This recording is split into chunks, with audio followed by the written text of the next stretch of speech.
Morning everybody, I'm down at Sorrento Beach, my local beach. It's going to be another beautiful day in Perth, nice and sunny, probably hitting a high of 25-26 degrees. Going to get on the bike and go for a cycle down West Coast Drive. It's a beautiful piece of coastline, and thought I might just stop by Star Swamp Reserve, check out how that's going, and hopefully it's recovering and we're seeing some green shoots after the bushfires. So hope you enjoy the vid. Thanks guys.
This is Meadham's Pool, popular snorkeling spot. Pretty quiet today, it's a weekday, but you can see that the waves are coming in, so it'll be pretty murky and rustled up underwater there, so no snorkelers about. But if you go over here, you can see there's waves down that way and a few surfers having a good time. Just making a brief stop here near the Meadham's Pool car park to see if anyone's catching a tube.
So I've just ridden in a northerly direction. I've come along the Heritage Trail.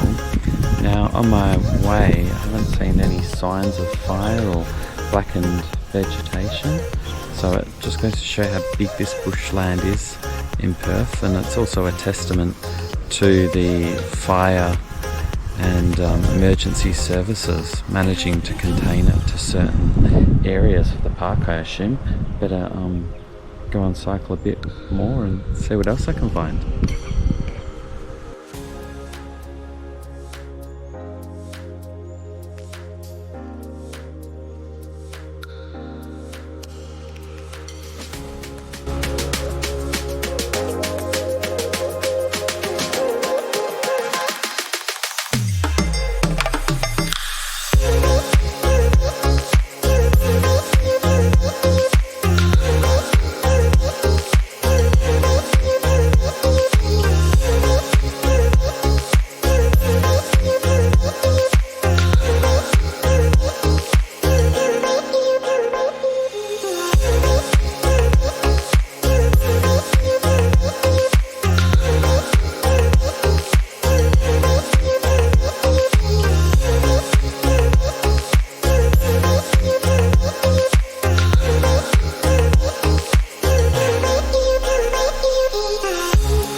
Well, I'm going to conclude my ride here today, guys. I've just happened to come across a map in Star Swamp Reserve, so that'll sort of let me explain and show where I've been and give you some orientation. So I started at Sorrento Beach, headed in a southerly direction across and along West Coast Drive until Meadham's Pool.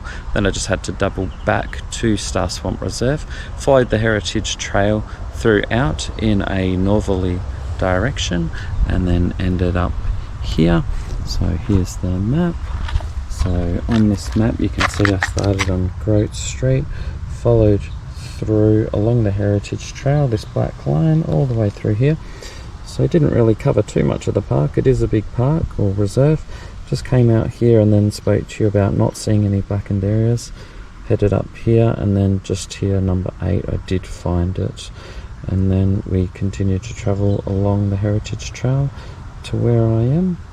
And now I'm concluding. I'll just head back to the beach and follow that cycle path home back to Duncraig. Cheers.